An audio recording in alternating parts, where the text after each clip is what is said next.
नमस्कार दोस्तों, मैं हूं हरी सिंह राजपूत और आप हैं मेरे साथ साइंस गैलेक्सी चैनल पर। तो चलिए दोस्तों, अभी तक आप अगर साइंस गैलेक्सी चैनल को पहली बार देख रहे हैं तो साइंस गैलेक्सी चैनल को सब्सक्राइब कर लीजिए और बेल आइकन को भी प्रेस कर लीजिए। तो यहाँ हम आपको आज बताने वाले हैं कि उत्सर्जी अंग क्या होते हैं। चलिए स्टार्ट करते हैं। ठीक है, देखिए उत्सर्जी अंग क्या होता है दोस्तों। उत्सर्जी अंग, ठीक है, उत्सर्जी अंग की बात आज अगर हम कर लें, ठीक है, तो उत्सर्जी अंग, उत्सर्जी पदार्थ, ठीक है, और साथ में क्या करें, उत्सर्जी पदार्थों की बात कर लें, ठीक है। तो देखिए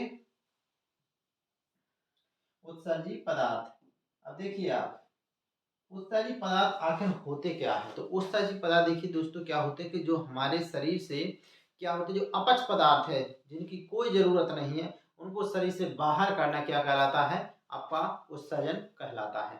ठीक है, अब देखिए इसमें क्या हो जाता है, तो सीधी सी बात क्या होगी कि आपका उत्सर्जी की बात कर रहे हैं तो शरीर से अपच पदार्थ बाहर करना, शरीर से अपच पदार्थ बाहर करना, अपच या व्यर्थ, क्या अपच या व्यर्थ पदार्थ क्या करना, बाहर, ठीक है, पदार्थ बाहर करना क्या कहलाता है, आपका उत्सर्जन कहलाता है। ठीक है, अब देखिए उत्सर्जन में देखिए क्या होता है, इसमें यहाँ पर दो कॉन्सेप्ट होते हैं, एक होता है उपचय वाला, क्या होता है, एक उपचय वाला और दूसरा क्या होता है इसमें अपचय वाला कॉन्सेप्ट होता है। इनको समझिए आप उपचय और अपचय। उपचय क्या होता है कि जब सरल पदार्थों से जटिल पदार्थों का निर्माण होता है। उपचय में क्या होता है, सरल से जटिल पदार्थ का निर्माण होता है। सरल से क्या बनेंगे आपके, जटिल पदार्थ, ठीक है, जटिल पदार्थ बनेंगे तो वो क्या कहलाएगा, आपका उपचय। अब जैसे देखिए आपको एग्जांपल के तौर पे अगर आपको देखना है तो यहाँ पर जैसे देख लीजिए आप प्रोटीन संश्लेषण, इसको देख लीजिए, आपको प्रोटीन संश्लेषण क्या होता है। ये प्रोटीन संश्लेषण आपने बहुत पढ़ा होगा।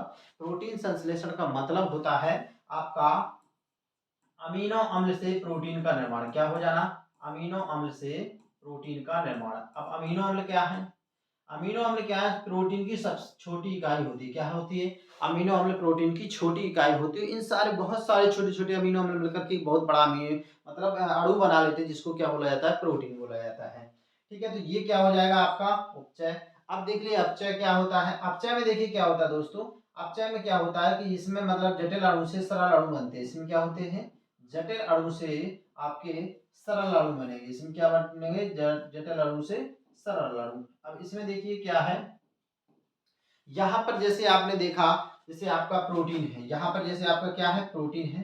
प्रोटीन क्या है, कि आपका में आप में जटिल अणु है, क्या है, जटिल अणु है। ठीक है, प्रोटीन क्या है, जटिल अणु है। तो इससे क्या बन जाना, इससे बन जाना अमीनो अम्ल, क्या बन जाना, अमीनो अम्ल। तो ये क्या हो जाएगा, इससे ये क्या हो गया अपने आप में सरल इकाई होगी, तो ये क्या होगा, अमीनो अम्ल। तो ये क्या हो गया, आपका अपचय हो गया। तो मतलब क्या होगा, सरल से जटिल तो क्या हो गया उपचय, और जटिल से सरल तो क्या हो गया, अपचय हो जाता है। ठीक है दोस्तों, अगर एक चीज और भी देखें, जैसे देखिए, ठीक है, तो अब इसमें भी देखिए क्या होता है, जैसे पाचन में देखिए आप, पाचन में क्या होता है, पाचन में भी जटिल अणु से क्या होता है, सरल अणु में तोड़ता है, क्या होता है, जटिल से सरल अणु में इसका तोड़ना होता है। ये भी क्या हो जाता है दोस्तों, पाचन हो जाता है। ठीक है, पाचन में भी ऐसा होता है।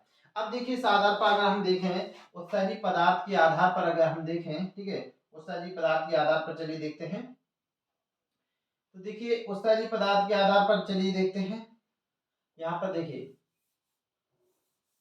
उत्सर्जी पदार्थ, उत्सर्जी पदार्थ, उत्सर्जी पदार्थ के आधार पर जीव कितने प्रकार के होते हैं, ये होते हैं आपके, ये होते हैं आपके तीन चार प्रकार के होते हैं। पहला जैसे देखिए आपने देखिए अम्योनिन, इसमें उत्सर्जी पदार्थों की बात कर लें तो पहला क्या हो गया आपका, अमोनिया हो गया, क्या हो गया आपका उत्सर्जी पदार्थ, अमोनिया हो गया।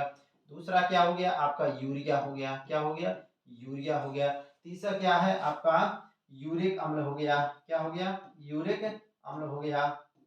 ठीक है, ये क्या हो गया आपका, यूरिक अम्ल हो गया। और अगला क्या हो जाएगा, गुआनिन हो जाएगा, क्या हो जाएगा, गुआनिन हो जाएगा। ये हो गया आपका गुआनिन, ऐसा भी लिख दीजिए आप, गुआनिन। ठीक है, तो ये आपके इतने प्रकार के क्या होते हैं, उत्सर्जी पदार्थ होते हैं। ठीक है, अब जैसे आपने देख लिया जैसे अमोनिया है, ठीक है, आपने देखा कि अमोनिया, तो अमोनिया जो उत्सर्जन कहलाएंगे तो वो कहलाएंगे आपके जंतु अमीनो टैलेक। कौन से जंतु कहलाएंगे, वो अमीनो टैलेक जंतु कहलाएंगे। कौन कहलाएंगे, अमीनो टैलेक। तो ऐसे जंतु जो किसका श्रावण करते हैं, अमोनिया का श्रावण करते हैं, वो क्या कहलाएंगे, आपके अमीनो टैलिक कहलाएंगे। ठीक है, अब जैसे देखिए आपके मछली देखना है, आपको क्या करना है, मछली देखना है, और जो भी जलीय जंतु हैं, क्या है, जलीय जंतु हैं, वो किसका श्रावण करते हैं, आपका ये करते हैं आपका अमीनो टैलिक का।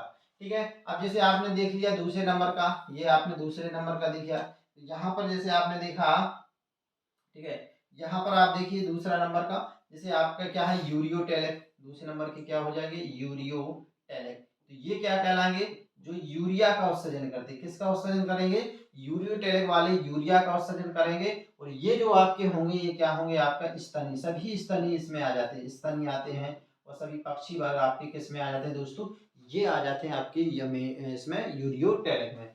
अब ये देखिए तीसरे नंबर का क्या होता है, आपका यूरिकोटेलिक, क्या है, यूरिकोटेलिक है, ये है आपका यूरिकोटेलिक। ठीक है, तो इसमें देखिए क्या आते हैं आपके यूरिकोटेलिक होते हैं दोस्तों। ठीक है, तो इसमें देखिए आपका क्या हो जाएगा, ठीक है, इसमें आपका आ जाएगा पूरे जितने भी पक्षी वर्ग हैं, जो भी आपके कीट वर्ग हैं, ठीक है, जो भी आपके पक्षी वर्ग हैं, जो कीट वर्ग हैं, वो इसके अंतर्गत आ जाएंगे।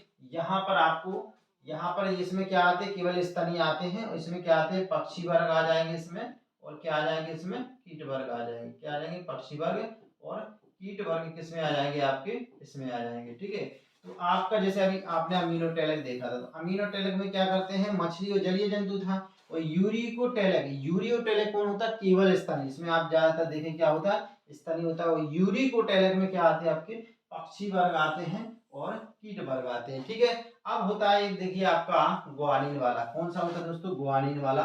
ठीक है, तो ये मतलब कौन स्रावित करते हैं। ठीक है, तो यहाँ पर देखिए इसमें आपका जो होता है, वो होता है ग्वाकोत्सर्गी, क्या हो जाता है, ग्वाकोत्सर्गी, ये हो जाएगा ग्वाकोत्सर्गी। और ये कौन करते हैं, ये जो करते हैं, इसके अंतर्गत जो आपके आते हैं जंतु, वो आते हैं आपके क्या, जैसे आपका आपका मकड़ी आ गया, क्या आ गया, मकड़ी आ गया है। ठीक है, इसके अंदर क्या आता है, जैसे मकड़ी आता है आपका, और क्या आता है इसमें दोस्तों, इसमें आपका केकड़ा आता है, क्या आता है, केकड़ा आता है, मकड़ी आता है आपका, इसमें केकड़ा आता है, और इसमें आपका क्या आता है, इसमें आपका यहाँ पर बिच्छू भी आ जाता है, कौन आ जाता है, बिच्छू आ जाता है।